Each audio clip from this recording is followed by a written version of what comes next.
Hello students, welcome. आज की इस वीडियो में आपको कंजक्शन सबऑर्डिनेट कंजक्शन के अंतर्गत एडवर्ब क्लॉज बताने वाले हैं। एडवर्ब क्लॉज में क्या है? एडवर्ब क्लॉज में हमारा सबसे पहले है कंडीशन बताने वाले कंजक्शंस। ऐसे कंजक्शंस जो कंडीशन बताते हैं और कंडीशन वाली स्थिति में यूज किए जाते हैं। तो सबसे पहला कंडीशन क्या है? पहला कंजक्शन क्या है हमारा? Even if. Even if means क्या है? भले ही। फॉर एग्जाम्पल इसके लेते हैं,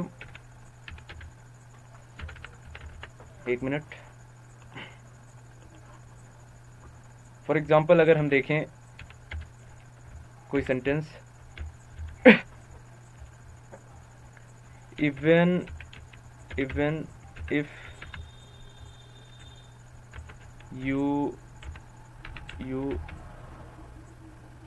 go off here,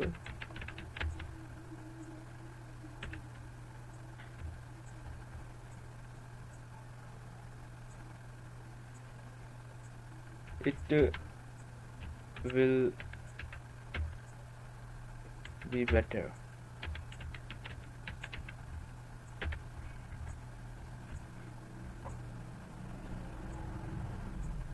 मैंने सेंटेंस लिया even if you go of here it will be better. आप भले ही यहाँ से जाते हैं, अच्छा होगा। तो इस तरह से ऐसी कंडीशन में आप इवन इफ का यूज कर सकते हैं। और अगले कंजक्शन को समझते हैं। अगला कंजक्शन क्या है? Only if. इसका क्या मतलब है? केवल, या फिर केवल अगर। एग्जाम्पल के तौर पर हम देखें तो क्या है? only if only if you want this।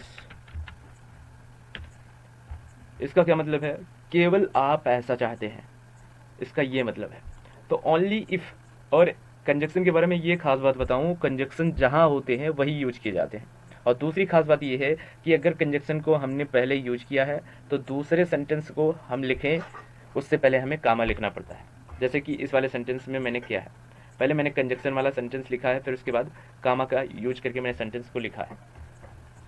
अब तीसरा जो कंजक्शन है हमारा वो क्या है? अनलेस, जब तक कि ना। इसका यही अर्थ है, जब तक कि ना। अब इस टाइप के सेंटेंस देखते हैं थोड़ा। एक for example, I will wait unless you come।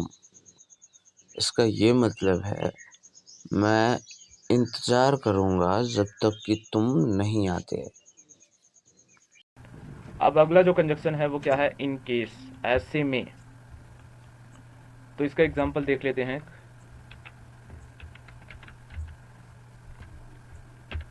यहाँ पे क्या है sentence? In case you will not be able to do this, या सॉरी विल होना चाहिए।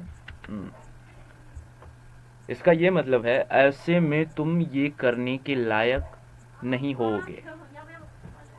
तो ये जो सेंटेंस है ना आपका, बेहतर है, आई होप ये समझे होंगे। और इन कंजक्शन का अर्थ आपको याद रखना होगा, आप बेहतर समझ पाएंगे।